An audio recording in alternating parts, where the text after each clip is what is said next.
Estamos ya llegando al fin de esta serie de Cristología. El mes de diciembre ya terminamos, pero la verdad que queda un sabor maravilloso en sentido espiritual de toda la información, conocimiento que nos ha dado la Biblia respecto a la persona de Jesucristo, su divinidad y su obra. De tal manera que ya en los últimos sermones decidí poner a nuestro Señor Jesucristo en el libro de Apocalipsis de una forma que la Biblia lo describe como totalmente divino. Entonces, el tema de esta mañana es exactamente Apocalipsis capítulo 5, de Jesucristo abre el libro de los 7 sellos. Y no se preocupen los que todavía no tienen mucha Biblia en su cabeza, disfruten lo que van a escuchar. ¿Sí? Hace muchos años vimos el estudio de Apocalipsis aquí en la iglesia, versículo por versículo. Tardamos 2 años y medio en estudiar este libro maravilloso. Por eso estoy convencido de que cuando una persona no tiene mucha Biblia, sí le va a costar trabajo entender un poco, pero gracias a Dios que siempre Dios ayuda a los predicadores a que lo complejo lo hagamos sencillo con la explicación. Entonces leemos, oramos y empezamos. Dice Apocalipsis capítulo 5, versículo 1: y vi en la mano derecha del que estaba sentado en el trono un libro escrito por dentro y por fuera, sellado con 7 sellos. Y vi a un ángel fuerte que pregonaba a gran voz: ¿quién es digno de abrir el libro y desatar sus sellos? Y ninguno, ni en el cielo, ni en la tierra, ni debajo de la tierra, podía abrir el libro, ni aún mirarlo. Y lloraba yo mucho, dice Juan, y lloraba yo mucho porque no se había hallado a ninguno digno de abrir el libro, ni de leerlo, ni de mirarlo. Y uno de los ancianos me dijo: no llores, he aquí que el león de la tribu de Judá, la raíz de David, ha vencido para abrir el libro y desatar sus 7 sellos. Y miré y vi que en medio del trono de los 4 seres vivientes y en medio de los ancianos estaba en pie un cordero como inmolado, que tenía 7 cuernos, 7 ojos, los cuales son los 7 espíritus de Dios enviados por toda la tierra. Y vino y tomó el libro de la mano derecha del que estaba sentado en el trono. Y cuando hubo tomado el libro, los 4 seres vivientes y los 24 ancianos se postraron delante del cordero. Todos tenían arpas y copas de oro llenas de incienso, que son las oraciones de los santos. Y cantaban un nuevo cántico, diciendo: digno eres de tomar el libro y de abrir sus sellos, porque tú fuiste inmolado y con tu sangre nos has redimido para Dios de todo linaje y lengua y pueblo y nación. Y nos has hecho para nuestro Dios reyes y sacerdotes, y reinaremos sobre la tierra.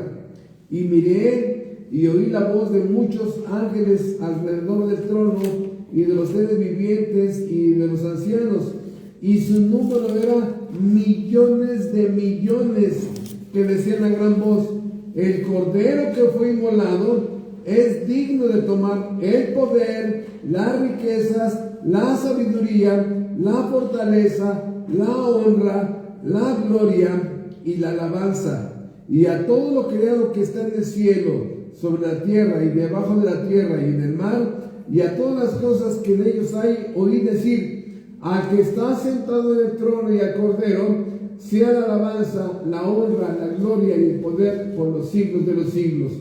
Los 4 seres vivientes decían: amén. Y los 24 ancianos se postraron sobre sus rostros y adoraron al que vive por los siglos de los siglos. Oremos. Bendito Dios de la gloria, por tu precioso Hijo Jesucristo y por sus méritos, por su obra de redención, elevamos nuestra oración para darte las gracias de poder contemplar la gloria de la divinidad de Jesucristo, su coronación, su realeza como Rey, como soberano del universo.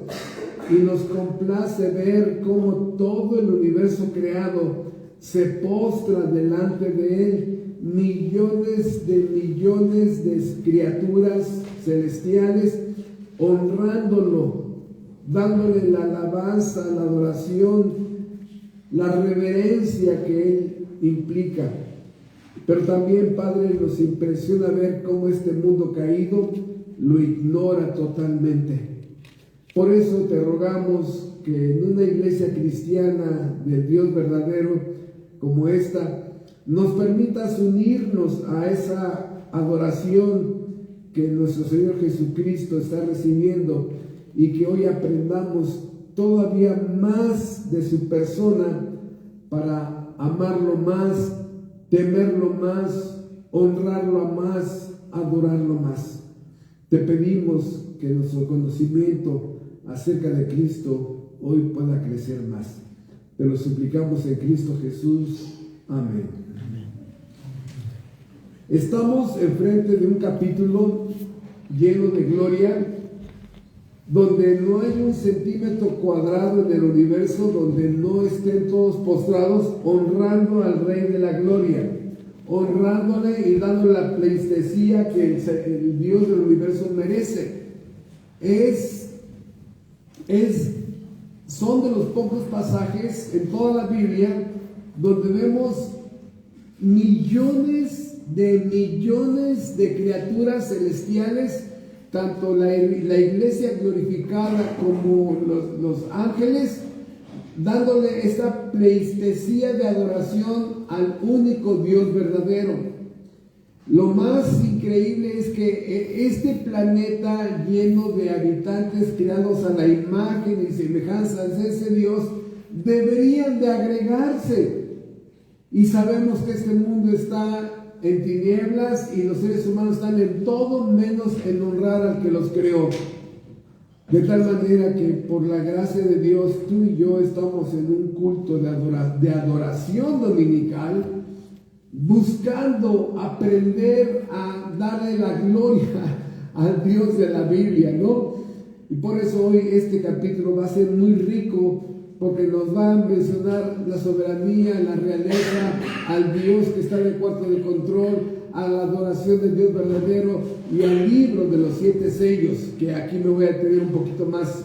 Entonces, el capítulo 4, que ya lo estudiamos allá en esa un poquito más, nos habla de muchas veces que se multiplica la palabra trono, a uno que estaba sentado en el trono, alguien que gobierna en un trono, y eso nos lleva a toda la doctrina de Dios como rey, un rey que tiene un reino, que tiene súbditos, que tiene un gobierno, que manda, gobierna, controla ese rey, ese reino, y su Hijo Jesucristo también presentado en los evangelios como un rey, de tal manera que la Biblia nos muestra desde el capítulo 4 de Apocalipsis y ahora el capítulo 5 que hay alguien en el cuarto de control. No es la suerte la que gobierna, no es el destino, no hay milagros, fenómenos paranormales, no, hay un Dios que está sentado, gobernando, controlando, dirigiendo este universo, y que todas las decisiones que pasan en este planeta surgen de ese trono. De allí salió la decisión que tú y yo naciéramos, de allí salió la decisión del día que vayamos a morir. De ese trono salió Jesucristo para venir a redimir a los predestinados. Todo sale de ese trono donde Dios está en el cuarto de control dirigiendo. Y hermanos, ahí es donde empieza la paz en el corazón del creyente. Hay cosas que tú no entiendes, que te pasaron, que nos sucedieron, que nos acontecieron, nos lastimaron, nos dañaron, nos causaron pérdidas, y todo eso salió de allí. De tal manera que la pregunta incorrecta es ¿por qué? ¿Por qué permitiste esto? No, si tú haces eso no va a haber respuestas. La pregunta correcta siempre es ¿para qué? Y cuando tú preguntas ¿para qué?, empieza a haber una cascada de razones con las que Dios nos empieza a explicar ¿para qué? Entonces, Este principio de que Dios está sentado en el trono nos ayuda a entender que no hay nada que no acontezca que no esté bajo la dirección de Dios. Dios no duerme, Dios no pestañea, no cabecea, Dios no se va a lavar las manos. Está de una forma perfectamente, cada microsegundo está viendo y observa a cada ser humano como si esa persona fuera la única persona en este planeta. No se le pasa nada y obviamente no podemos tú y yo comprender a un ser, a una persona como Dios que tenga el control total de cada ser humano. Si Dios no tuviera ese control, hermano, este mundo ya hubiera caído en un caos, en un desastre, en una total anarquía. Sí, pero hay un Dios que está sentado ahí gobernando, que gobierna el mar, a las estrellas, los átomos, los virus, las bacterias, que gobierna todo. Y hermanos, eso escapa de mi pobre entendimiento. Entonces, descansemos ahorita en lo que la Biblia describe al Dios del universo sentado en un trono. Y ahora el capítulo 4, ¡pum!, introduce el capítulo 5, donde ahora de la mano del Dios que está sentado en el trono, dice el versículo 1, y vi en la mano derecha del que estaba sentado en el trono un libro escrito por dentro y por fuera, sellado con 7 sellos, y no había nadie para abrir este libro. Bueno, aquí es donde se centra el corazón de este capítulo. Voy a hacer una introducción muy sencilla porque mejor es que nos va a faltar tiempo para explicar todo este capítulo, pero lo que quiero decir es que la explicación sencilla es que Jesucristo, después de que realiza su obra de redención, después de que asciende a la gloria para decir, Señor, misión cumplida, porque ese es el propósito de la ascensión, y después de que va a ser coronado, ahora Cristo es el único digno de abrir el libro de los 7 sellos. ¿Qué tiene que ver un libro de 7 sellos en el trono? ¿Y qué tiene que ver con que no había nadie digno de abrirlo y que Cristo aparece y es el único digno? Hermanos, este libro es el plan eterno después de la segunda venida, después de la primera venida de Cristo. Este libro es el libro de decretos en el que está establecido un panorama de justicia sobre este mundo. Es un panorama de juicio para este mundo. Es un panorama donde cada evento está ya predestinado. 7 sellos, 7 trompetas, 7 copas, donde cada vez más se va a ir agravando el juicio sobre este planeta Tierra. Es como así como una persona que empieza a estar enferma, no se cuida, sigue más enferma, no se cuida, está totalmente ya grave y no se cuida, está casi agonizando y no se cuida. Bueno, al final viene la muerte. Bueno, eso es lo que está pasando en este libro de los decretos. Dios aplicando justicia. Pero muchos dicen, ¿justicia?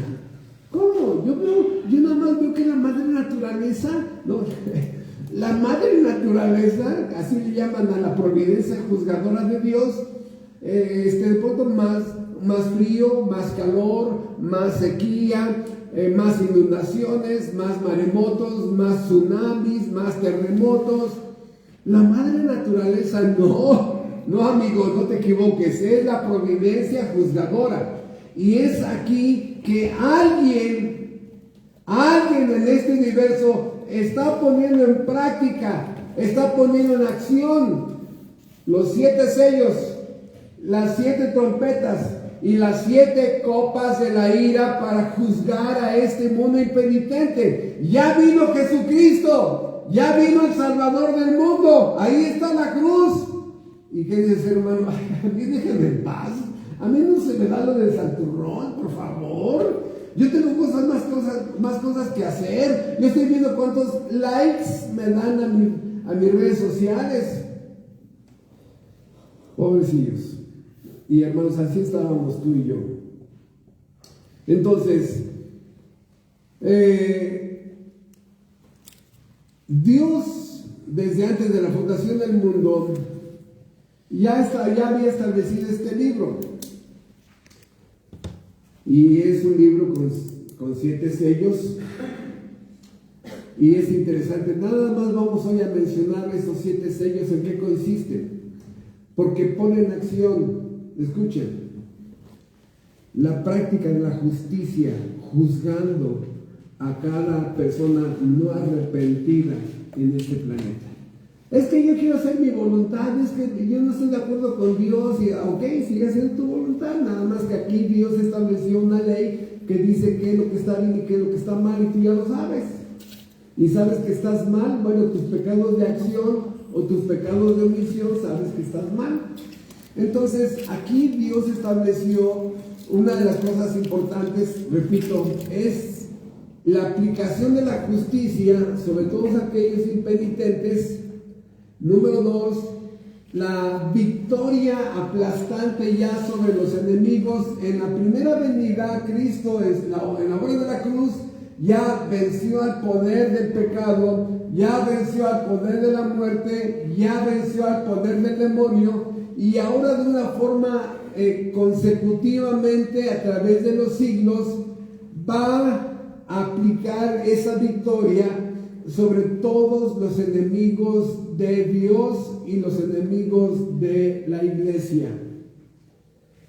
Uno por uno son vencidos a través de todo el libro de Apocalipsis. Por eso es hermoso. Para mí fue un deleite meterme 2 años y medio a estudiar este libro, porque uno por uno son vencidos.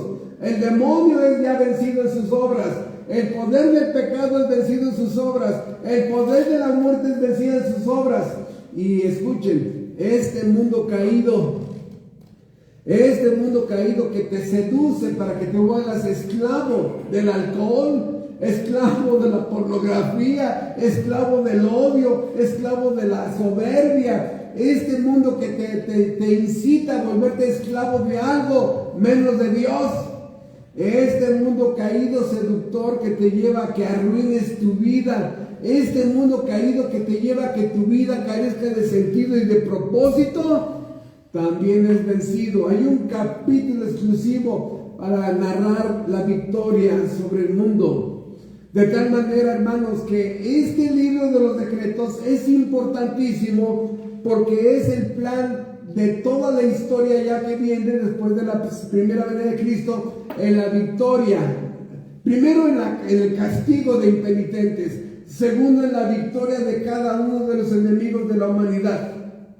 Y hasta el final, en la batalla de Armagedón, donde todos son ejecutados, porque todo el mundo se rebela directamente contra su creador. Imagínense. Entonces, este libro nos marca cómo terminará el mundo. No es así como Robocop con máquinas que nos van a controlar desde abajo del planeta Tierra, no, hermanos. Por esto, este libro de los siete sellos nos asegura que sí habrá justicia. Número 2, que sí se castigará el mal. Nadie se va a ir sin pagar de este mundo.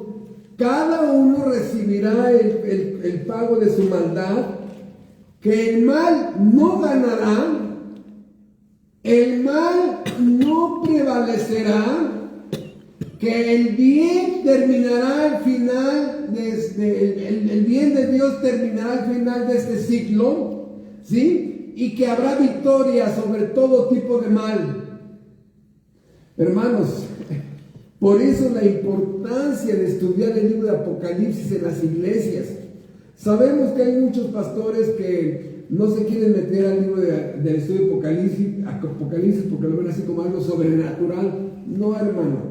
Simplemente el libro de Apocalipsis te exige más disciplina para estudiar más el ABC del Apocalipsis. Hay que estudiar Isaías, Daniel, Ezequiel, Jeremías, para poder estudiar estos libros y te den un poco de información respecto a lo que acontecerá en el libro de Apocalipsis. Pero hermanos, es mejor leer esos libros y que no estés a expensas de que te lo explique otra persona. Por eso, este libro nos narra la derrota de cada enemigo que se ha levantado contra Dios y contra el pueblo de Dios. Y repito, porque da gusto decirlo otra vez, cada enemigo de Dios y del pueblo de Dios van cayendo uno por uno. Y al final, en Apocalipsis capítulo 20, son lanzados al lago de fuego el pecado, la muerte y Satanás. Qué humillación tan grande para este personaje que se sentía poderoso. Qué vergüenza tan grande. Por eso aparece del que está sentado en el trono en su mano derecha, ¿sí?, la diestra. Recuerden ustedes que la izquierda llaman la siniestra. Cuando viene algo malo, te lo dan con la izquierda, ¿no? Pero cuando viene algo bueno, te lo dan con la diestra, la de la bendición. Y dice el versículo 2, y vi a un ángel fuerte que pregonaba a gran voz: ¿quién es digno de abrir el libro y desatar sus sellos? ¿Quién es digno? Hermanos, voy a poner un ejemplo que no se parece mucho, pero nos ayuda a entender algo. Cuando una persona muere, se deja un testamento, ¿sí? Y solamente el notario, solamente una persona tiene la autoridad de abrir testamento para que ya los herederos universales se junten, el albacea ya esté allí al frente para que represente a los herederos universales, y solamente el notario tiene la autoridad para abrir un testamento, de tal manera que si alguien dice, el tío, a ver, no, pásame el testamento, yo lo leo. No. O llega un abuelito, no, yo abro el testamento, yo soy el abuelito del finado. No, así serás tú, fulano de tal, no tienes autoridad. Bueno, escuchen, el libro de los decretos de Dios, el libro de los 7 sellos, es un libro que sobrepasa a cualquier criatura creada. Es el libro de los decretos de Dios, los decretos, decisiones soberanas que ha tomado la máxima autoridad del universo, decisiones soberanas que nada ni nadie las puede cambiar. Y en ese momento se van a abrir y se van a publicar. Y al momento de abrir cada sello, se pone en acción todo lo que contiene ese sello. ¿Quién tiene la autoridad para poner en acción la voluntad de Dios? Solo Dios. Solo Dios. De allí que viene la dignidad de que va a poner en acción los 7 sellos. Y el ángel, ¿no? Oía que dice que clamaba a gran voz: ¿quién es digno de abrir el libro y desatar sus sellos? Y ninguno, ni en el cielo, ni en la tierra, ni debajo de la tierra, podía abrir el libro, ni aún mirarlo. Y lloraba yo mucho, porque no se había hallado a ninguno digno de abrir el libro, ni de leerlo, ni de mirarlo. Y uno de los ancianos me dijo: no llores, he aquí el león de la tribu de Judá, la raíz de David, ha vencido para abrir el libro y desatar sus 7 sellos. Entonces, aquí el apóstol Juan, que es el que está escribiendo, se le abre la tierra y dice: ¿cómo? ¿Qué está pasando? ¿Que no hay nadie digno? Espérame. Mira, Juan, no, mira, querido amigo Juanelo, espérate, tranquilo. Hay alguien digno. Y esa palabra digno significa el que merece algo. Sí, oye, vas a invitar a fulano, no es digno. Oye, a tu aniversario, a tu fiesta, ¿vas a invitar a alguien? Sí, ellos sí son dignos. Es más, van a estar en la primera mesa, porque son tan dignos para estar en la primera mesa. ¿No? Bueno, la palabra digno, en relación con el cielo, solamente se puede aplicar a Dios, porque Él es el único merecedor de la honra, de la adoración, de la alabanza, de la obediencia, de la adoración.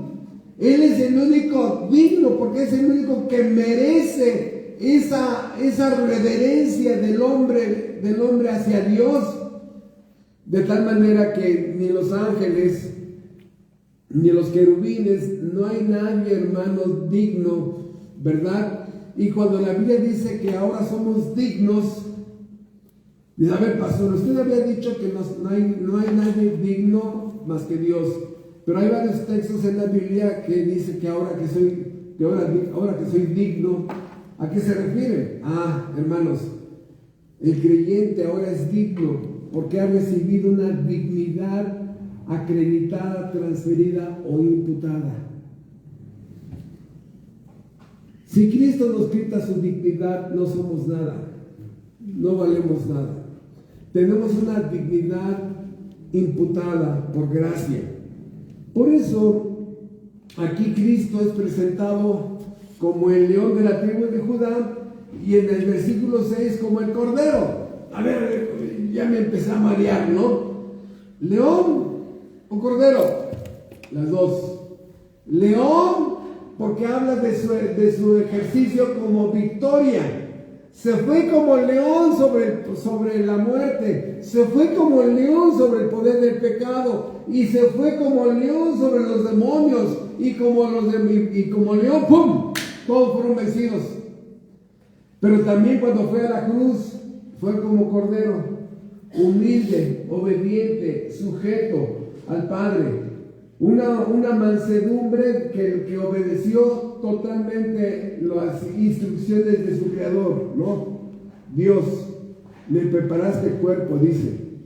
De tal manera, hermanos, que Cristo, como la segunda persona de la Trinidad, se hizo obediente hasta la muerte y muerte de cruz. En ese sentido, es el Cordero. Cristo es el Cordero. Cristo es la segunda persona de la Trinidad. Cristo es el que en ese momento viene con una actitud de cordero en su obediencia, su mansedumbre, su humildad. Por eso las dos figuras corresponden a la misma persona. Entonces, vemos aquí, dice el versículo 5, y uno de los ancianos me dijo, no llores, he aquí el león de la tribu de Judá, la raíz de David, ha vencido. ¿Ha vencido para qué? Para abrir el libro y desatar sus 7 sellos. Ven ustedes, hermanos, por eso Cristo, con una firme determinación de hacerlo, nunca bajó la velocidad de ir a la cruz de Calvario. La obediencia a la ley de Dios, la práctica de la humildad, vencer las tentaciones, todo, porque en su mente estaba ir a la cruz de Calvario, para que allí, a través de la cruz y su sacrificio vicario, expiatorio, propiciatorio, comprar la redención de ti y de mí, para que eso lo calificara en su dignidad de vencer primero a los 3 enemigos. Y número 4, abrir el libro de los 7 sellos. Pregunta, si Cristo hubiera pecado, hermanos, si Cristo hubiera simplemente pecado en su vida, ¿podría vencer al pecado? No, porque el pecado ya lo hubiera vencido. ¿A la muerte? No, porque la muerte va sobre pecadores y tendría que sujetarse a la muerte. ¿Y al demonio? No, porque lo logró tentar. No hubiera podido vencer a ni uno, y menos ser digno de abrir el libro de los 7 sellos. Por eso esta maravillosa, firme determinación de hacer lo que tenía planeado es absolutamente gloriosa. Estaba pensando en su Padre, en Cristo, desobedece al Padre, y estaba pensando en tu salvación y la mía. Nada hizo desistir a Cristo de ir a la cruz. Nada logró detenerlo, frenarlo.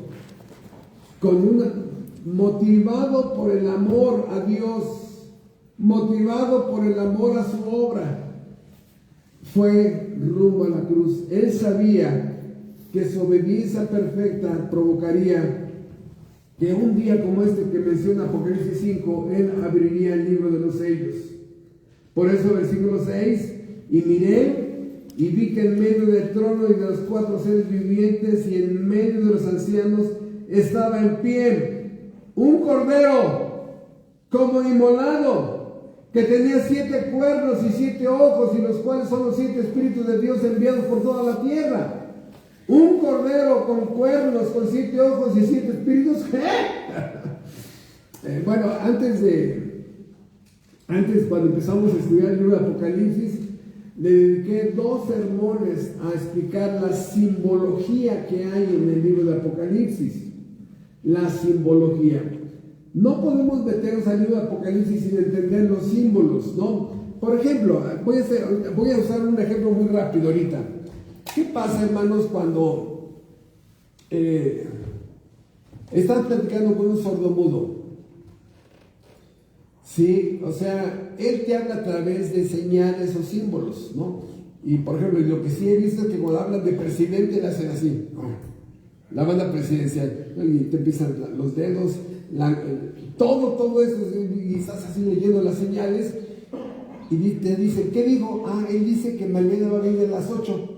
¿Te dijo eso? Sí, porque yo sé interpretar los símbolos. Bueno, exactamente, por eso a mucha gente se le hace una tragedia entender el libro de Apocalipsis, porque no se han detenido a estudiar toda la simbología que está dentro del libro de Apocalipsis. Y aquí, esta figura de cuernos, de ojos, ¿no? Y de 7 espíritus, es muy sencillo. ¿Por qué? Porque estos ojos, estos cuernos, el cuerno en la Biblia representa poder, autoridad, dominio. ¿A quién le tienen más miedo? ¿A una vaca o a un toro? Al toro. ¿Por qué? Porque tiene cuernos. Y la vaca, pues, te da un trompón y te tira nada más, pero el toro que con los cuernos te puede matar. El cuerno es, dentro de la Biblia, a nivel de animales, es símbolo de poder, de dominio, de control, de autoridad. Le temas al cuerno, ¿no? Entonces, ese cuerno impone. Y ahorita vamos a ver a ese cuerno a cuál se refiere, ¿no? Segundo, los 7 ojos. Los 7 ojos hablan de la omnipresencia. Que Dios todo lo ve, Él todo lo ve. ¿Sí? Y número 3, los 7 espíritus. Los 7 espíritus que la Biblia menciona, y sobre todo en el libro de Daniel, en el libro de Isaías, que se mencionan los 7 espíritus como una forma de hablar de la plenitud de los atributos de Dios. Entonces, esta descripción, disculpen que no me detenga ahorita en todas esas explicaciones de la simbología, pero aquí el apóstol Juan está mirando a Cristo exactamente con esta descripción de los 7 espíritus y empieza a tener un panorama de la persona que está mirando allí. Y dice versículo 7 que estaba en pie, dice versículo 7, y vino y tomó el libro de la mano derecha del que estaba sentado en el trono. Y el que estaba sentado en el trono no le quiso dar el libro. ¿Así dice? No, ¿verdad? Y vino y tomó el libro de la mano derecha del que estaba sentado en el trono. Y cuando hubo tomado el libro, o sea, el que está sentado en el trono le dio el libro. Y cuando hubo tomado el libro, los 4 seres vivientes y los 24 ancianos se postraron delante del Cordero todos tenían arpas y copas de oro llenas de incienso, que son las oraciones de los santos. Este momento, hermano, donde el Padre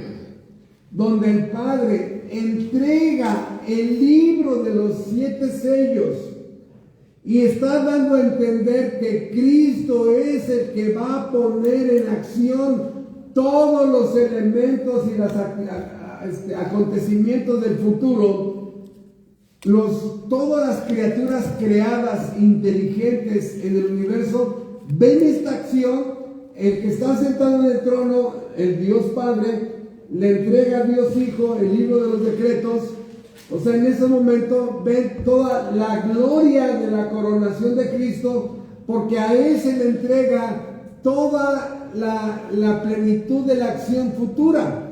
Y como les dije al principio, este libro de 7 sellos nos habla de que ya va a caer justicia en este mundo.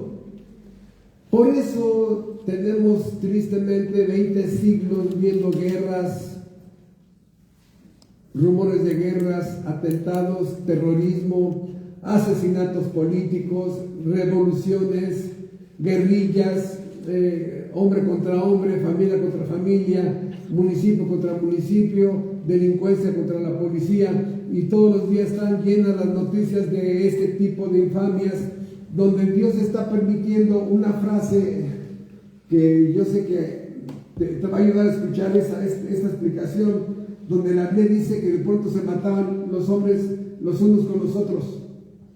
¿Sí?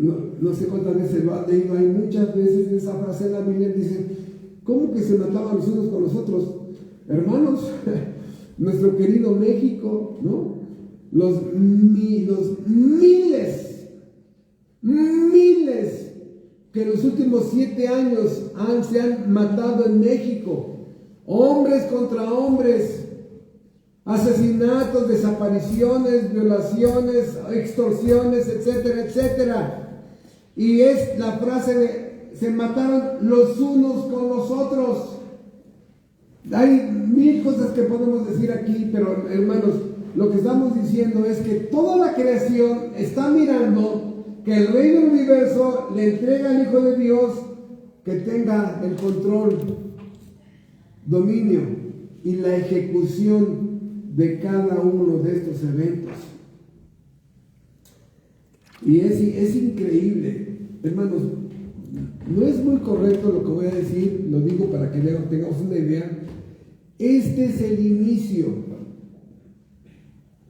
de algo que aconteció hace 2000 años.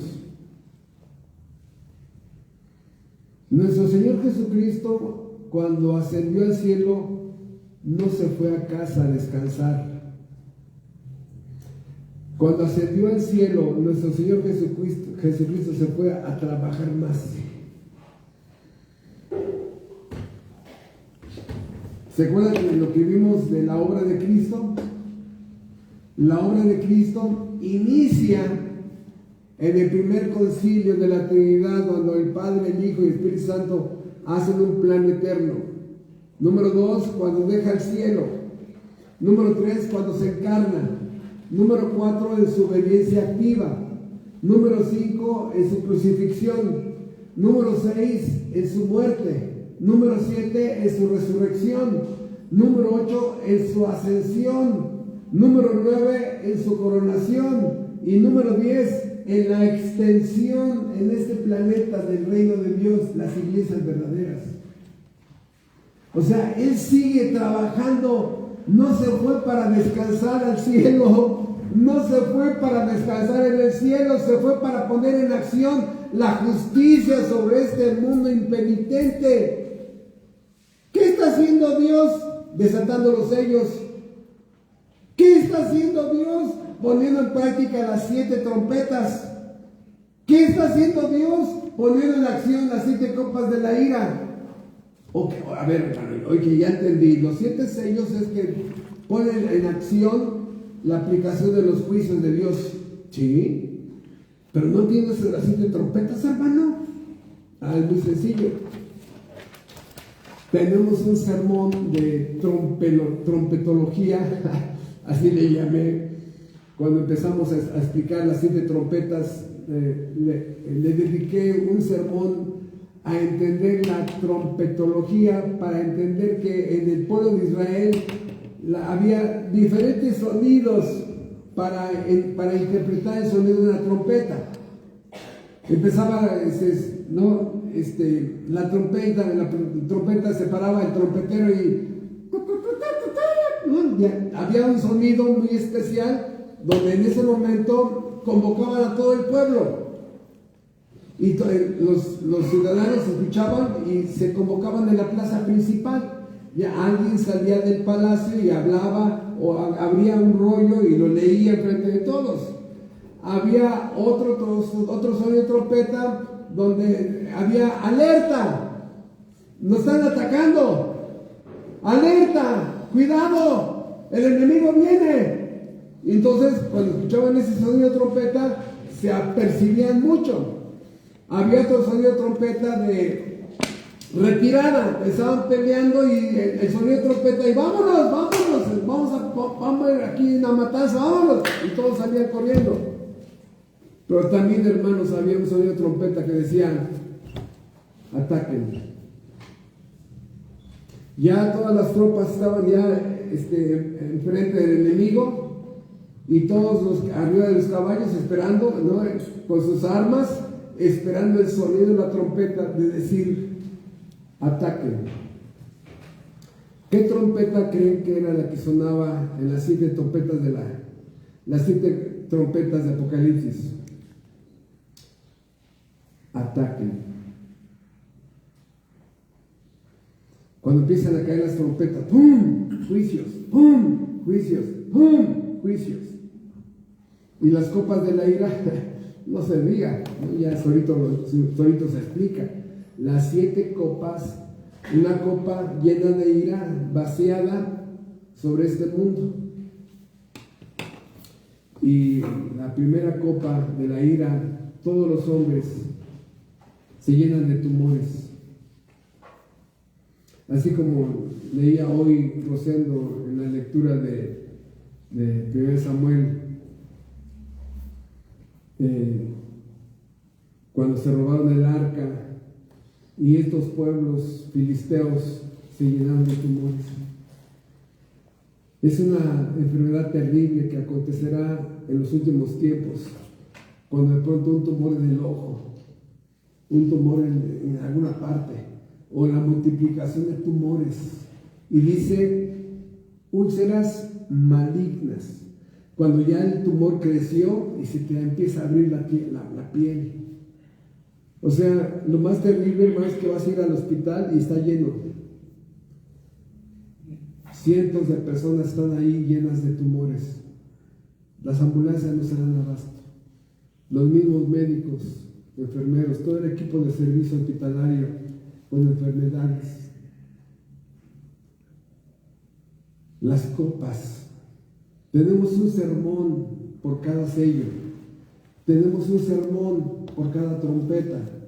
Tenemos un sermón por cada copa de la ira. ¿Por qué?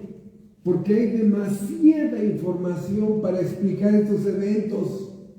Y la pregunta es, ¿quién puso en acción eso? ¿Quién está haciendo eso? Y si Dios, si Cristo te contestara de decir, diría, yo, ¿algún problema? ¿Por qué nos estás haciendo eso? Ahora, fíjese, voy a invertir la pregunta. ¿Por qué nos estás haciendo eso? Dame 10 razones para no hacerlo. Dame 10 razones para no hacerlo. Idólatra, amas más a tus hijos que a Dios. Idólatra, amas más a tu mamá y a tu papá que a Dios. Idólatra, amas más el dinero, la fama, el poder, etcétera, etcétera, que a Dios.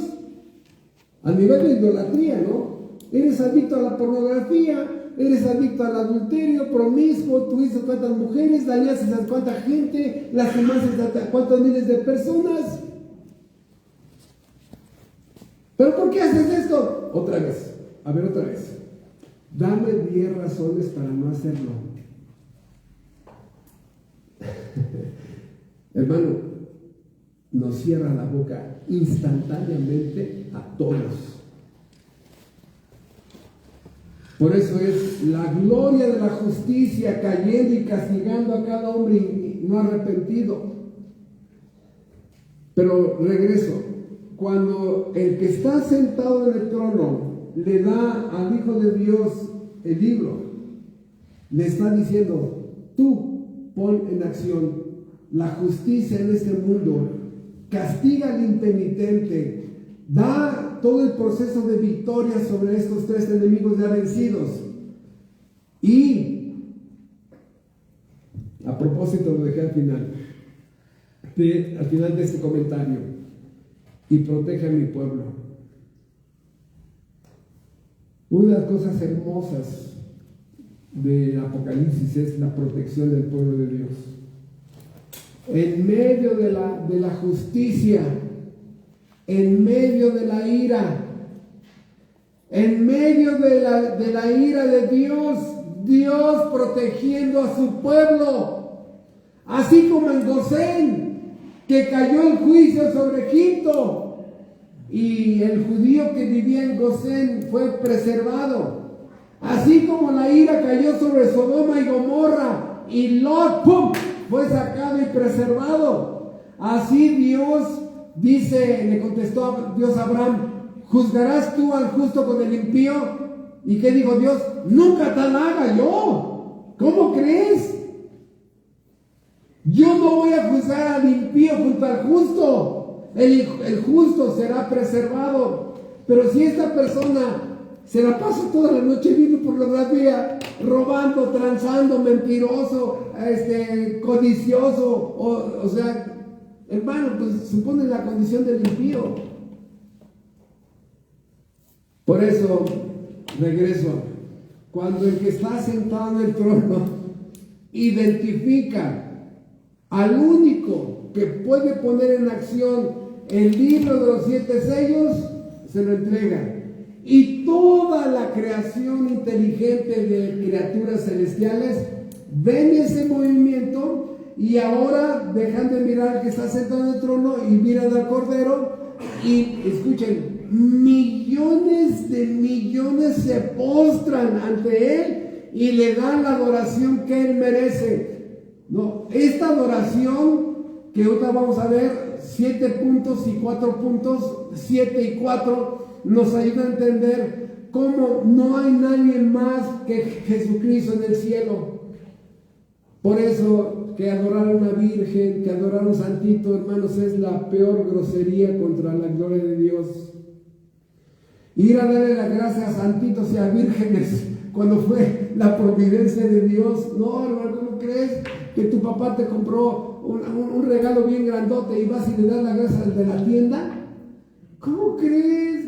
¿Cómo crees? Por eso, esta acción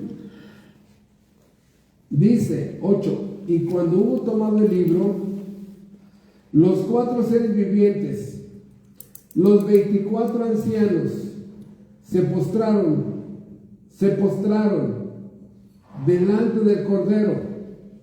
Todos tenían arpas y copas de oro llenas de incienso, que son las oraciones de los santos, y cantaban un nuevo cántico, diciendo: digno eres de tomar el libro, de abrir sus sellos, porque tú fuiste inmolado y con tu sangre nos has redimido para Dios de todo linaje y lengua y pueblo y nación. Digno eres, el único ser digno. Aquí voy a hacer un pequeño paréntesis para reflexionar de algo que muchas veces no somos conscientes. Hubo una época en que yo estaba completamente perdido y no lo entendía. ¿A qué me refiero? No somos conscientes a esto. ¿Cuántos de ustedes están conscientes de la indignidad que tenían antes de venir a Cristo? ¿A qué me refiero? Todos nos considerábamos dignos, ¿no? Bueno, el ejemplo más X. Alguien hizo una fiesta y no te invitó. ¿Cómo? Oye, que fulano hizo una fiesta. Oye, que fulano salió, sí. Oye, ¿por qué no me invitó si yo soy digno? Bueno, esa persona consideró que no eras digna. Metes una solicitud de empleo y se lo dieron a otro. Pero pues yo soy Juan Camané, ¿cómo que es posible? Soy el Terminator de este oficio. No te consideraron digno, se lo dieron a tal persona. Pero hermanos, el pecado siempre nos hace indignos.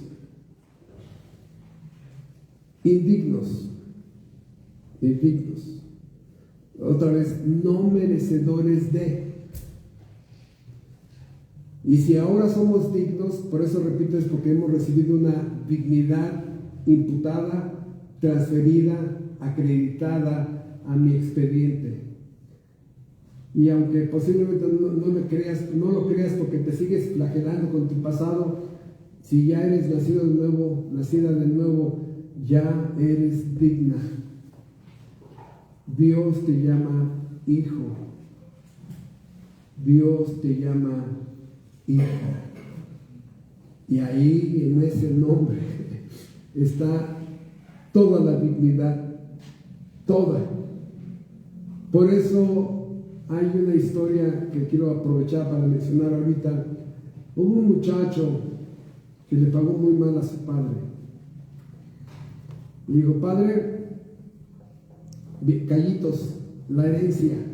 No me quiero esperar a que te mueras. No me quiero esperar a que te mueras. A mí dámela en vida. Y dijo pródigo.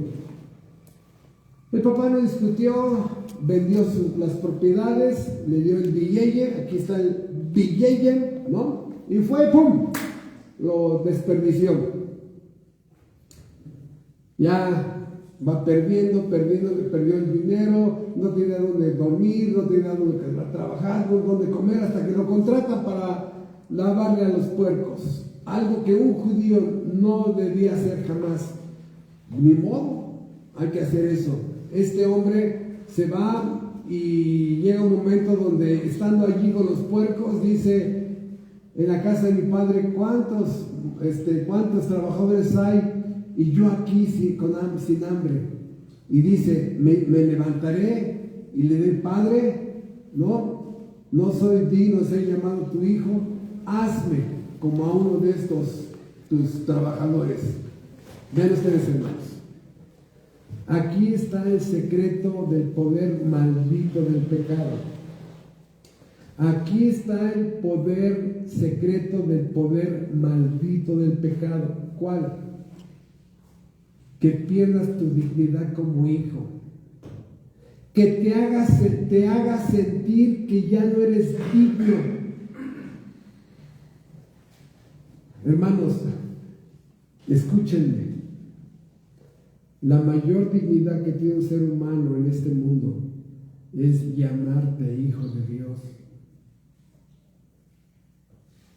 Tú dime, ¿qué supera ese título? ¿Una diputación? ¿Una presidencia de una alcaldía? ¿Gobernador? No, hermano, ni títulos académicos, ni títulos políticos, ni títulos deportivos supera este título. Dime qué título supera ser hijo de Dios.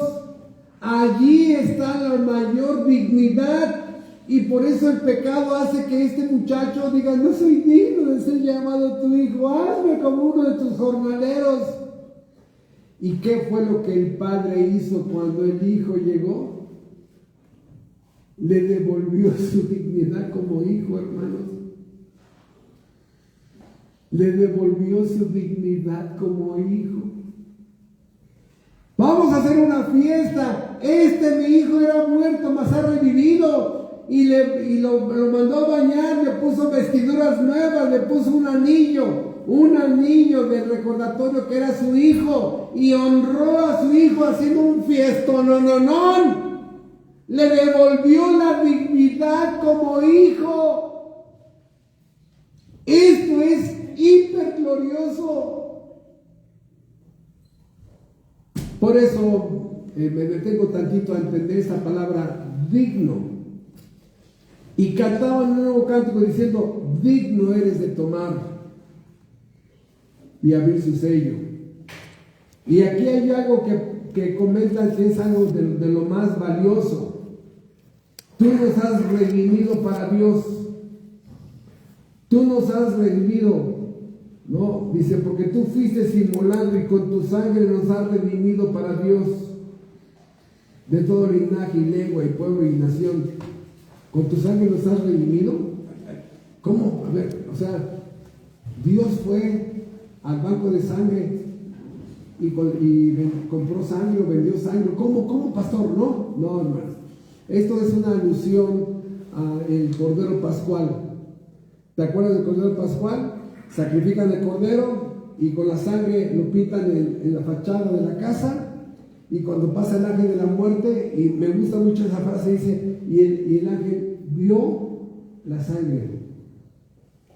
¿Qué significa vio la sangre? Que un inocente ya había sido ejecutado en esa casa. Un inocente ya había muerto.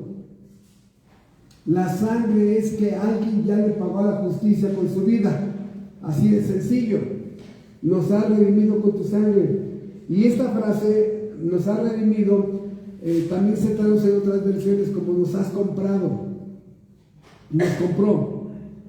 Por eso me fascina repetir, y disculpen, yo sé que ya lo he dicho varias veces en muchos años, me gusta esta frase de que somos de Cristo dos veces.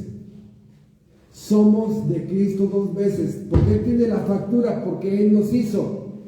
Tiene la factura porque Él es el que nos creó. Pero si nos compró, tiene doble factura. Somos dos veces de Dios, por creación y por redención.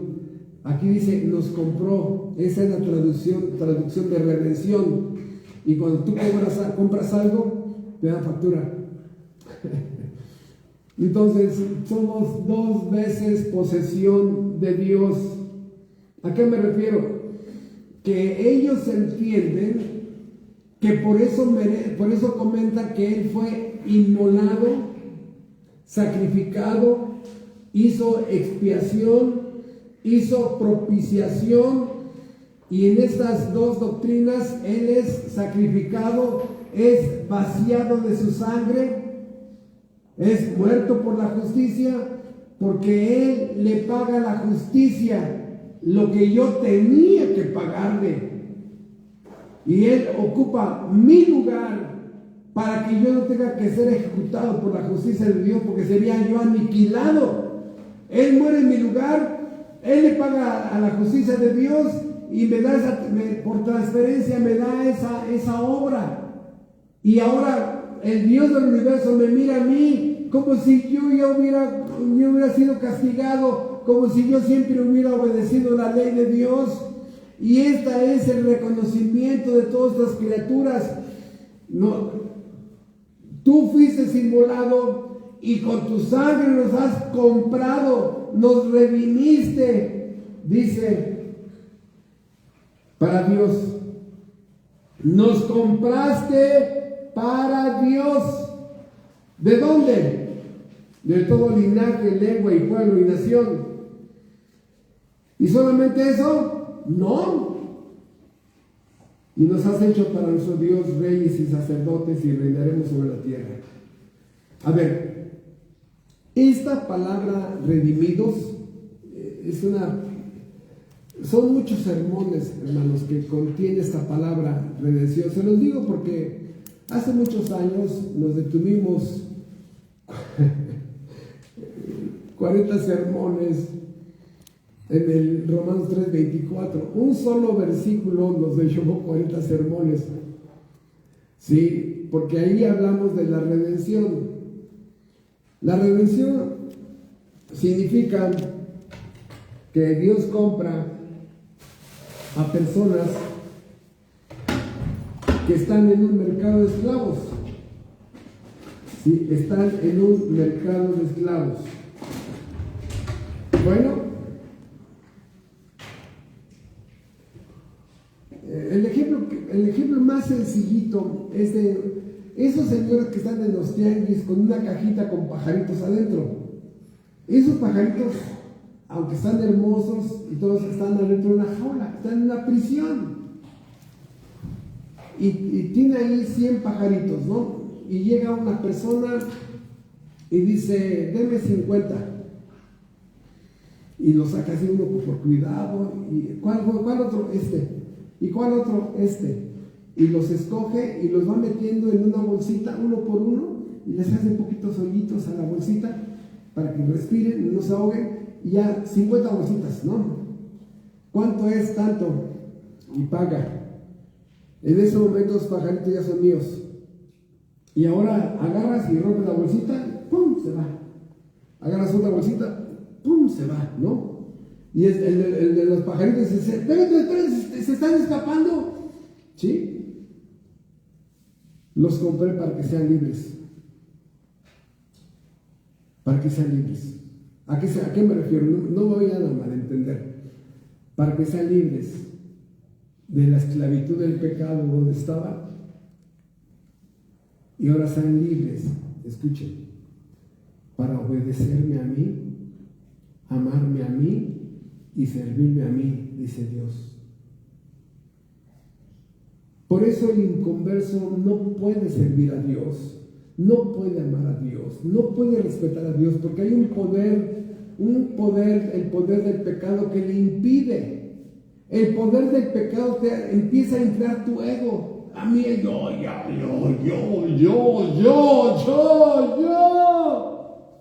Y si te liberan, él. Es necesario que él crezca y mi ego muera. Por eso, esta frase nos ha redimido, me rescataste de mi maldita egolatría, me rescataste de mi maldito ego inflado, me rescataste de mi egoísmo, egocéntrico, arrogante, presumido, soberbio, de eso también me rescataste. Entonces, rescatar implica sacarte de este mercado de esclavitud, donde nos adorábamos a nosotros mismos, hermanos. Qué bonito soy, cómo me quiero. Si ni me muero. No, hermano. Gracias a Dios, el verdadero creyente empieza a crecer en humildad. Síguete adorando y vas a dar evidencias de que no has nacido de nuevo. Por eso me regresé un poquito otra vez a la palabra redimir. ¿Sí? Y para ubicar y terminar este concepto. Romanos capítulo 6 dice que éramos esclavos del pecado. Nos liberan de la esclavitud del pecado, ¿no? Y ahora somos libres. ¿Libres para qué? Para amar, servir y entregarnos a Dios, porque ya no hay un poder restrictivo que era el poder del pecado. Ahora, ¿cómo se llama esta persona? Fíjate. Sin Cristo, esclavos del pecado. En Cristo, esclavos de la justicia. ¿Cómo, pastor? ¿Cómo? Sin Cristo, esclavos del pecado. En Cristo, esclavos de la justicia. Ahora soy adicto a buscar hacer el bien, lo justo, lo recto, lo bueno y lo correcto. Hermano, entonces, ¿en qué momento somos libres? Es que no has entendido el concepto de libertad.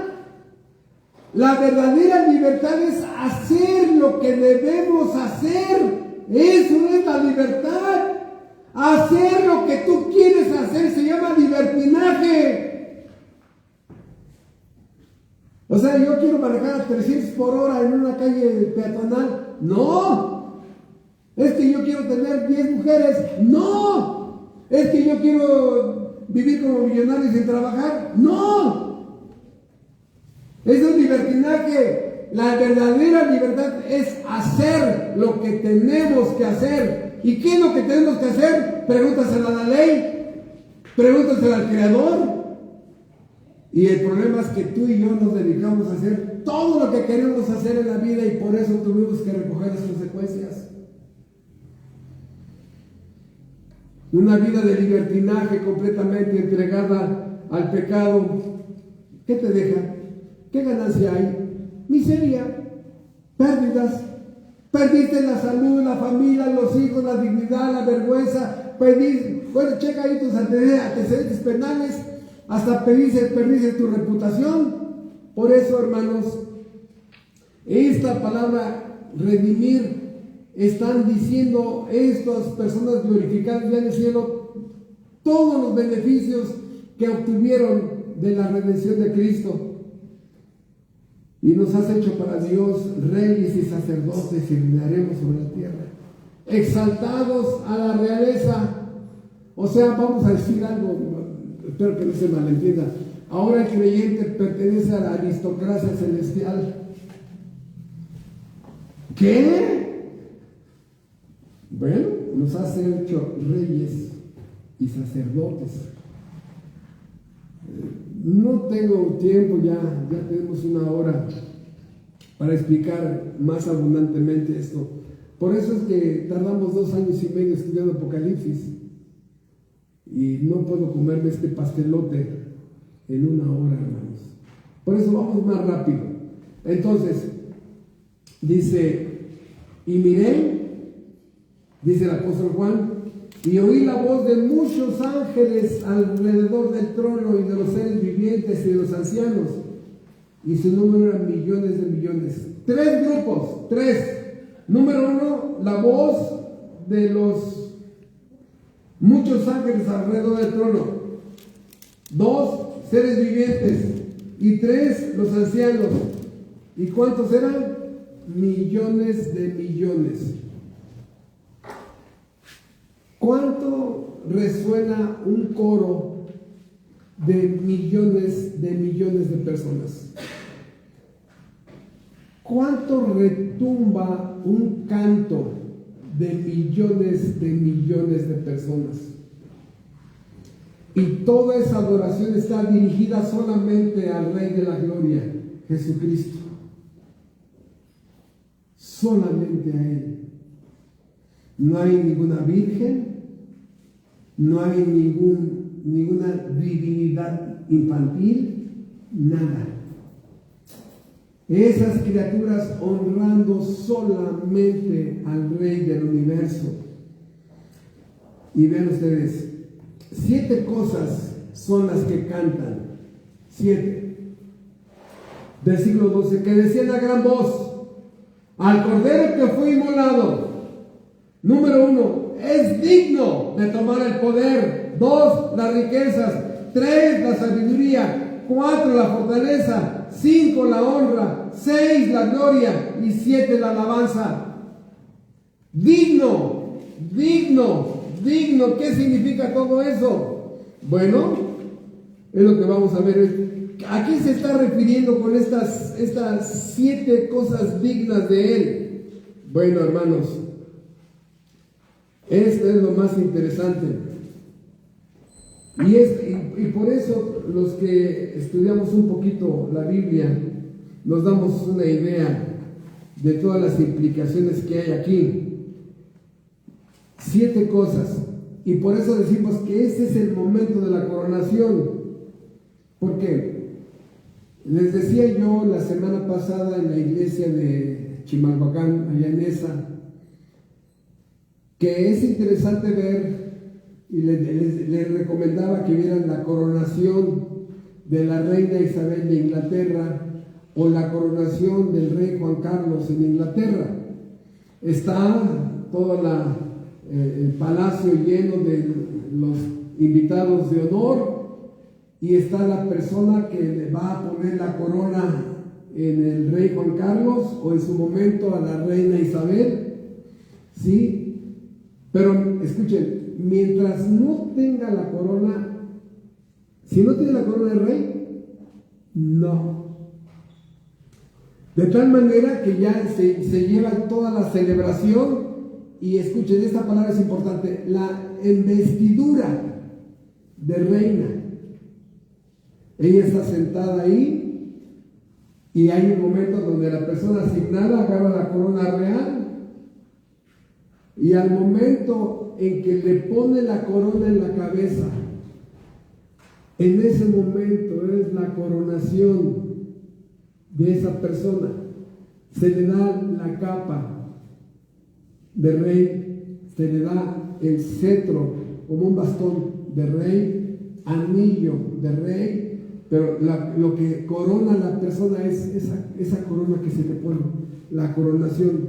Escuchen, en ese mismo segundo que es colocada la corona, en ese momento es como si en ese momento se hubiera hecho la coronación de Cristo y todos los millones de personas dicen: a Él es digno de tomar la fortaleza, la gloria, la alabanza, el poder, todo. Y todos ellos estallan en un grito de júbilo. No, tenemos rey, ahí está nuestro rey, que están reconociendo su gloria, su majestad, su supremacía. Cristo, el Rey del universo. Y con cada frase están dando a entender lo que les dije a ustedes desde el principio. Porque ahorita lo que vamos a ver, cada una de estas 7 palabras hablan de las herramientas que se le van a otorgar a Cristo para que ponga en acción todos los 7 sellos que vienen sobre este mundo. Vamos a ver el primero. Dice: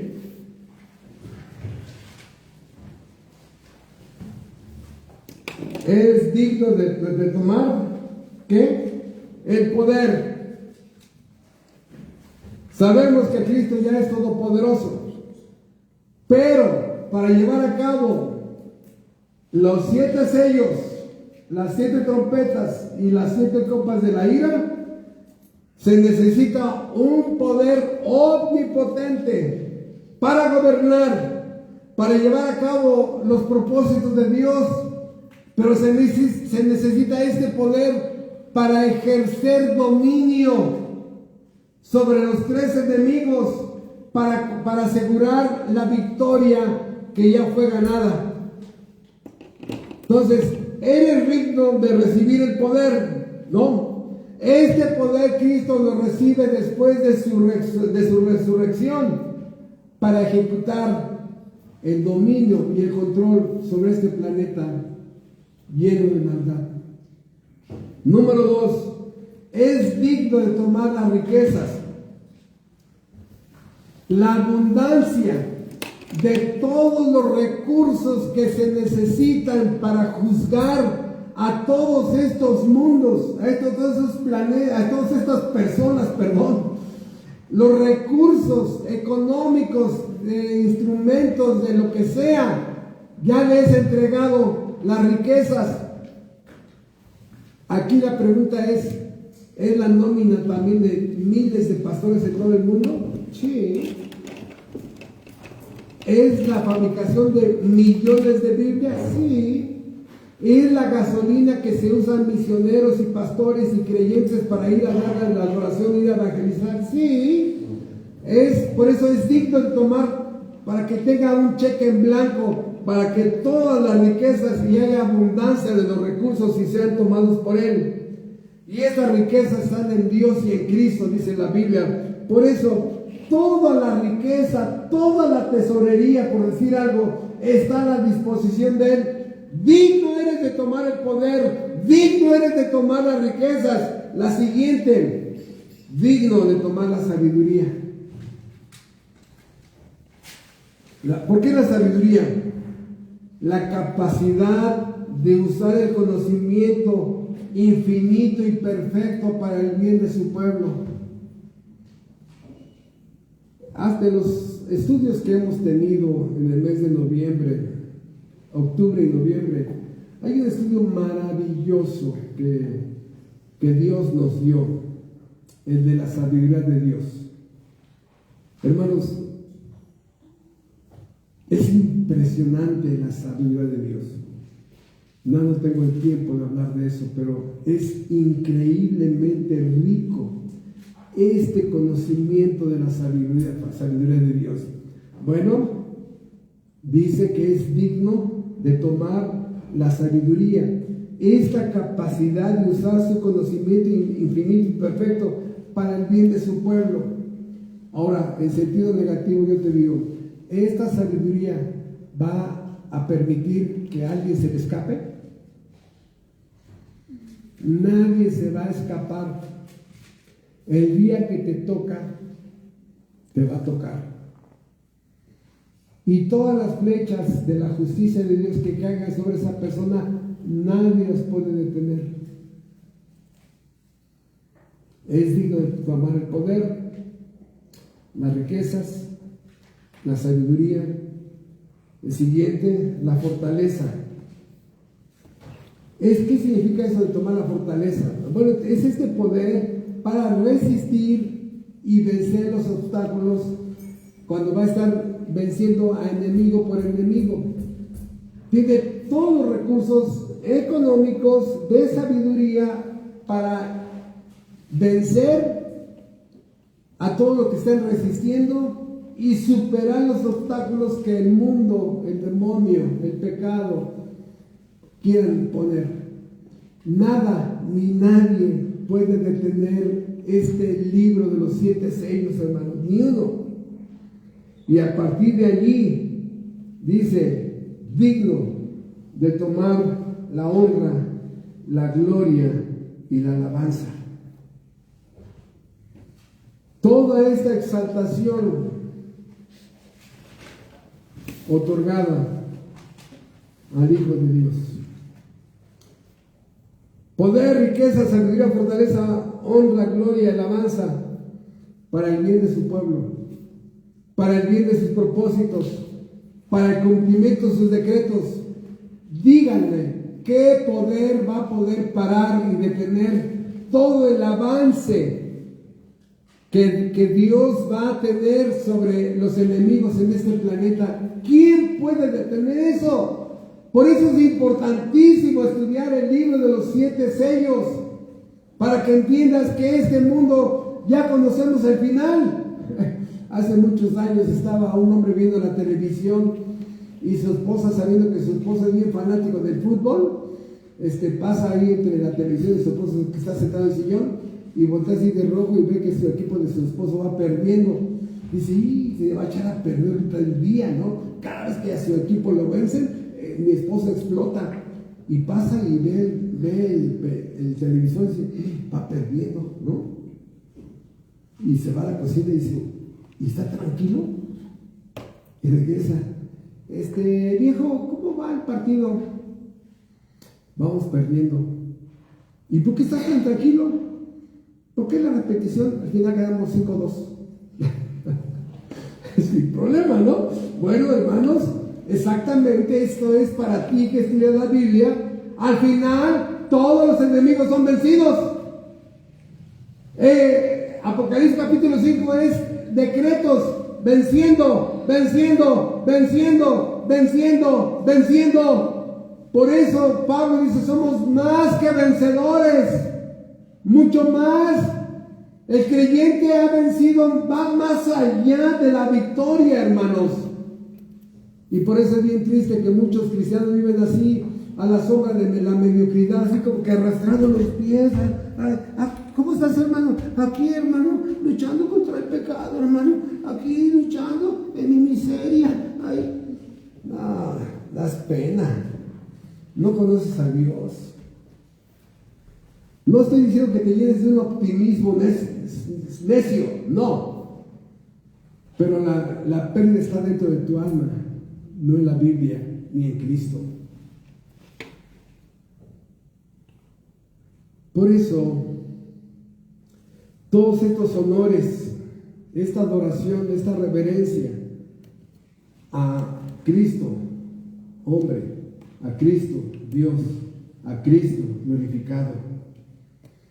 Todo esto es dirigido hacia una sola persona, hermanos. ¿Sí puedes entender eso, hermano? Ahora la pregunta.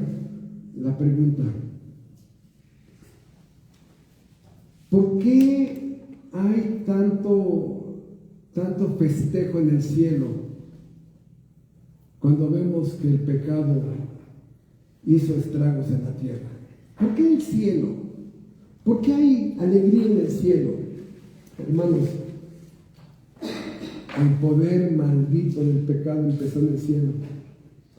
Cuando el pecado llenó el corazón de ese querubín y lo convirtió en un demonio. El pecado convirtió a un querubín en un demonio. Y luego este demonio pervirtió a una tercera parte de ángeles. Ángeles que se convirtieron en demonios. Y ahí ya estaba la muerte. Y Dios, dice la Biblia, que Dios creó el infierno. Dios creó el infierno para Satanás y sus ángeles. Originalmente no estaba hecho para el hombre. El hombre entra y se forma en la fila de los que van a ser lanzados al infierno después de que peca y le hace el caso al demonio. Por eso todos los que están en el cielo están contentos, gloriosos, porque ellos son los primeros que vieron los efectos destructores de este poder maldito, el poder del pecado. Por eso todo el universo contento, todos cantando, llenos de gloria y esperando, viendo cómo se caen los juicios sobre este planeta. Entonces, no tengo tiempo, estoy yendo lo más rápido posible para que nos alcance el tiempo, pero vamos a ver rápidamente, de una forma muy simple, porque tenemos un sermón de cada uno, en qué consisten los 7 sellos, ¿sí? Ven en qué consisten los 7 sellos. Capítulo 6, versículo 1. Vi 6:1. Cuando el Cordero abrió uno de los sellos y oía uno de los 4 seres vivientes que decía con voz del trueno: ven y mira. Y miré, y he aquí un caballo blanco, y el que lo montaba tenía un arco, y le fue dada una corona, y salió venciendo y para vencer. ¿En qué consiste el primer sello? El primer sello es el caballo blanco del perdón, el caballo blanco de la justificación. Cristo es el jinete del caballo blanco, es el caballo del evangelio de la gracia. Es cuando Dios manda a una persona, a una mujer, a un hombre, a una familia: vayan y predíquenles el evangelio. Y ese día a tu casa llega el caballo blanco, donde el Rey del universo te dice: estoy dispuesto a perdonarte. Vuélvete a mí, ven a mí, estoy dispuesto a perdonarte. Si la persona dice: perdóname, pero a mí no se me da el santurrón, el mundo está bien padre y yo prefiero los likes de las redes sociales y prefiero la vanidad del mundo y los placeres del mundo, ¿ok? En ese momento, siguiente sello, versículo 3: y cuando abrió el segundo sello, Cristo, al segundo ser viviente, oía al segundo ser viviente que decía: ven y mira. Y salió otro caballo bermejo, un rojo, y al que lo montaba le fue dado poder para quitar de la tierra la paz y que se matasen los unos a los otros, y se le dio una gran espada. Cuando una persona rechaza el caballo blanco, hermanos, Dios pone en acción el caballo rojo. El caballo rojo es el caballo de los problemas. Te peleas con el vecino, con el jefe, con un compañero de trabajo, te demandan, chocas y terminas en el hospital por la golpiza que diste o te dieron, estás detenido, ya estás ahí con 1 año de cárcel, antecedentes penales, ministerio público, andas de pleito en pleito, de problema en problema. O sea, rechazas el caballo blanco, ¡pum!, viene sobre ti esto. Segundo, tercer caballo, versículo 5: cuando abrió el tercer sello, oí al tercer ser viviente que decía: ven y mira. Y miré, y he aquí un caballo negro, y el que lo montaba tenía una balanza en la mano. Y oí una voz del medio de los 4 seres vivientes que decía: 2 libras de trigo por un denario, y 6 libras de cebada por un denario, que pero no dañes el aceite ni el vino. Primer caballo, caballo del Evangelio, el caballo del perdón. Segundo caballo, el problema de los pleitos, el caballo de los pleitos. Con medio mundo tienes pleitos, de diferentes grados, pero tienes pleitos. Tercer caballo, el caballo del hambre, el caballo de los problemas económicos. ¿A qué me refiero? Este caballo te lo sueltan porque rechazaste el caballo blanco. Vienen problemas económicos y dice, ay, me duele, a mí no me dolió. Ah, ok, entonces, ¡pum! Sobre ti, caballo negro. Ya no te alcanza, no te rinde el dinero, se te escurre como agua en las manos, deudas aquí, deudas allá, deudas más para allá, te escondes, ¿no? De fulano, te escondes del banco, ya te cambias tu número, cambias para huir, porque es una forma de huir. ¿Por qué? Porque te alcanzó la pobreza. Pero aquí es que al pobre cada vez más pobre y al rico cada vez más rico. Oh, eso es injusto, el rico es más rico. Sí, para que lo asalten más. Para que lo asalten más. La delincuencia le va a poner los ojos ahí. Hermanos, todos los coches de alta gama en la autopista, ¿tú crees que pasan desapercibidos de los rateros? No. Ahí pasa un Audi, un BM, un Mercedes-Benz, ¿no? Un coche deportivo y dicen, perfecto, alta gama. Yo les llamo coches secuestrables. Secuestrables. O sea, imagínate, hay muchos que ya están estrenando 2026. Pregunta, ¿la delincuencia ya logra identificar los coches de alta gama? ¿De más de 1 millón, de más de 2 millones? Sí. Por eso es juicio para muchos tener muchas riquezas, secuestrable, asaltable, extorsionable, todo. Entonces, los dos sufren en diferentes áreas, ¿verdad? El miedo que hay de tener un coche, un Audi, hermanos, un Mercedes-Benz. Oh, ¿no? Entonces, aquí el juicio es problemas por la economía. La escasez, de acuerdo al caballo negro, sí es un juicio. Y la abundancia, desde la perspectiva del caballo negro, también es un juicio.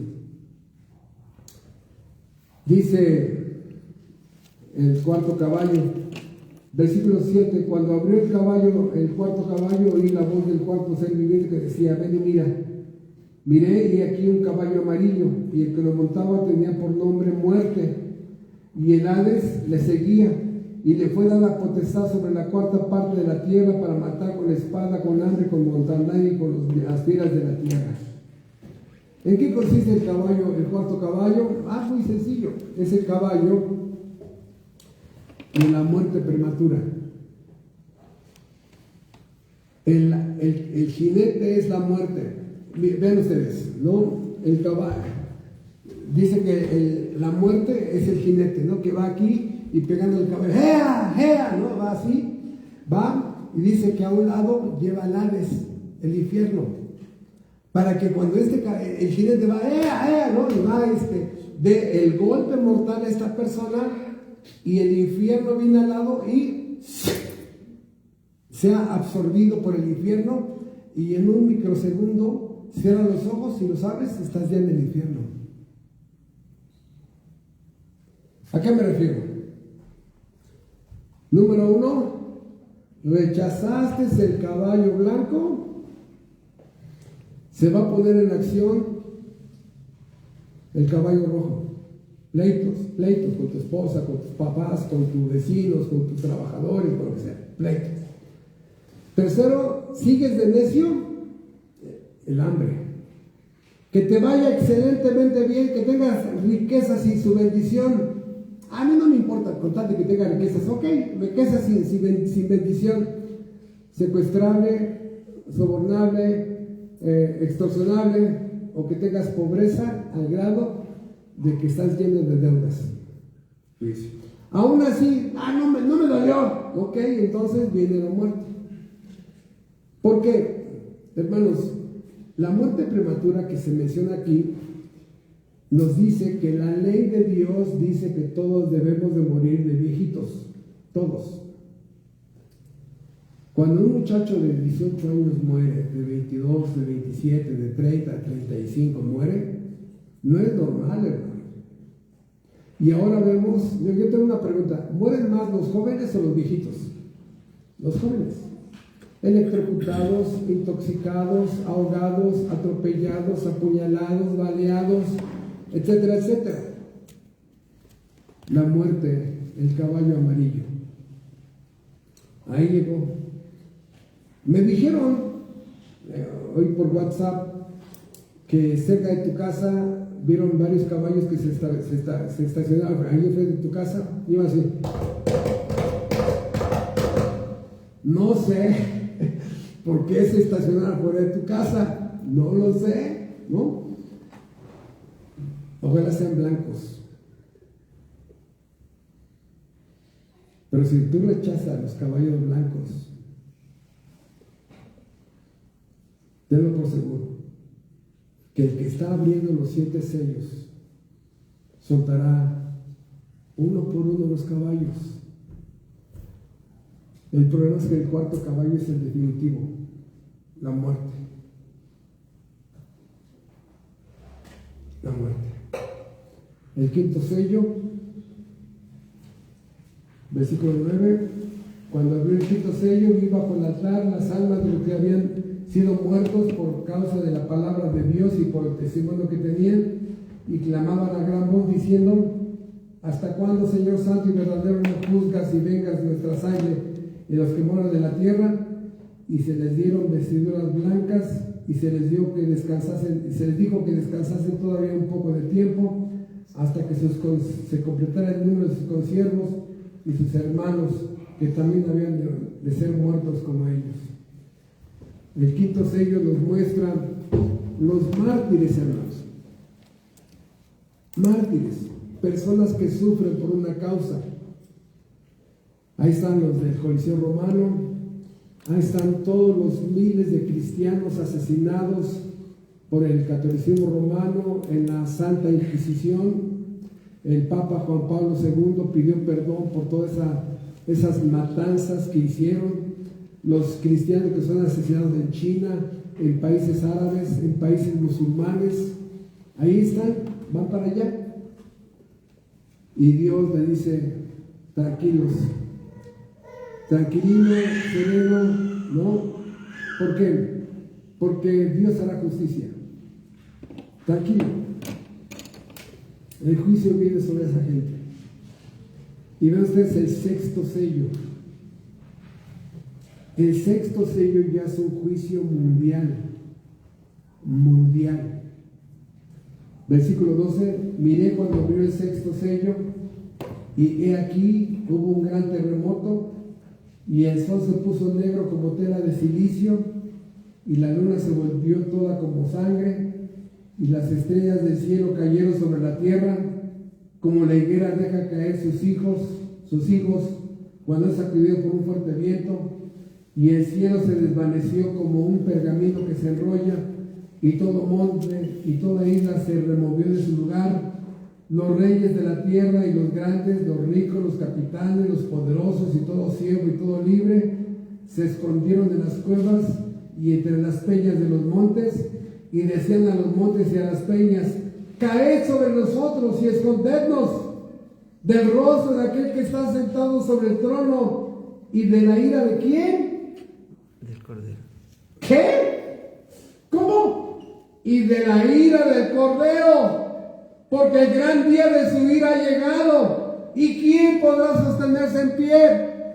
Este es un juicio universal, es un juicio totalmente al planeta Tierra. Y desgraciadamente no tengo el tiempo para explicarlo. Pero ya, hermanos, en otros pasajes que no tenemos el tiempo, no es un temblor sobre la superficie de la tierra. Escucha, no es un temblor sobre la superficie, es que la tierra se está despedazando solita, se está despedazando. Por eso toda isla y todo monte desapareció, porque la orografía se está perdiendo. Hermanos, imagínate la generación que va a vivir en esa época. Pero escuchen, ¿quién está poniendo en acción todo esto? Jesucristo. Ay, no, hermano, pero si eres rete bueno. No, hermano, es que el Cristo que yo conozco no haría eso. Pues no crees en el Cristo de la Biblia, sino el que te gusta pensar a ti, el que tu secta te ha estado sembrando. El Cristo del catolicismo romano no es el Cristo de la Biblia. El Cristo de los mormones no es el Cristo de la Biblia. El Cristo de los falsos testigos de Jehová no es el de la Biblia. Y posiblemente el falso Cristo que tú construiste no es el de la Biblia. Él es el que está poniendo en acción el libro de los decretos. Después de hora y media no lo has entendido. Es que Jesucristo es amor y justicia también. Hermanos, el propósito de poner este tema aquí en este sermón fue entender que Cristo con su resurrección no terminó su obra. Todavía tenía que ir al cielo y sentarse, escucha, en el cuarto de control, cuando el Padre le diera el libro de los decretos y pusiera uno por uno en acción. ¿Se entiende eso? Este es el Cristo que este púlpito predica, hermanos. Este es el Cristo que ahora va a juzgar al mundo no arrepentido. ¿Por qué a lo mejor en lugar de tenerle miedo, no vas a la cruz de Calvario y le pides perdón, que te salve? Confiésale que hay un Dios al que has ofendido, el Dios santo, soberano, omnisciente, omnipresente, el Dios juez. A ese Dios lo has ofendido. ¿Cómo lo ofendiste? Escupiendo sus 10 mandamientos. No tendrás dioses ajenos delante de mí. Todos los dioses que te has construido. No te harás imagen. ¿Ante cuántas imágenes te persinaste y te hincaste? No usarás mi nombre en vano. ¿De cuántos chistes de Cristo te reíste? No guardarás el día de reposo. Borracheras, carnes asadas, vacaciones, balnearios, el día de adoración. ¿Dónde estuviste? De honrar a tu padre y a tu madre. No hasta los maldecías. Sexto, no matarás. ¿A cuánta gente no le quitaste la vida? Séptimo, no adulterarás. De hotel en hotel, de mujer en mujer. ¿Cuántos hijos regados? Octavo mandamiento, no robarás. ¿A cuántas gentes no les causaste tranzas? ¿Cuántas veces no pisaste el ministerio público por ratero o ratera? Noveno mandamiento, no levantarás falso testimonio. ¿Cuántos chismes hiciste? ¿A cuántos calumniaste? Y el décimo, no codiciarás. La lujuria era tu prima hermana. La lujuria. Hermanos, primer punto, contra el Dios del universo pecamos. Segundo, contra Él hemos pecado. Tercero, Cristo vino a pagarle la justicia, lo que tú le debías. Él fue ejecutado para que tú puedas vivir, y de tal manera que Él te transfirió su obra perfecta y su sacrificio y su obediencia a la ley de Dios. Y ahora Dios te mira como si siempre hubieras obedecido la ley de Dios. Ahora Dios te mira como si ya hubieras sido castigado por tus pecados, que Dios se los cobró a Cristo. Y número 4, ven a Cristo y arrepiéntete. Y pídele a Dios que te dé la fe salvadora para creerle a Él por primera vez. Ven arrepentido a Cristo y créele a Él. por primera vez en tu vida. Nuestro Padre Celestial, te damos las gracias porque es tan poquito el tiempo para deleitarnos en toda la obra gloriosa de Cristo abriendo el libro de los 7 sellos. Es más claro ver al Cristo de la justicia en este capítulo y tener un cerebro bien acomodado, que Cristo es 100% amor, pero también es 100% justicia y también es 100% ira. Ayúdanos, Padre, a seguir creciendo en este equilibrio de los atributos de Jesucristo como Dios. Te damos las gracias por toda la gloria tuya y de Cristo que hay en el capítulo 5 de Apocalipsis. Gracias por esta bendición. Gracias en Cristo Jesús. Amén.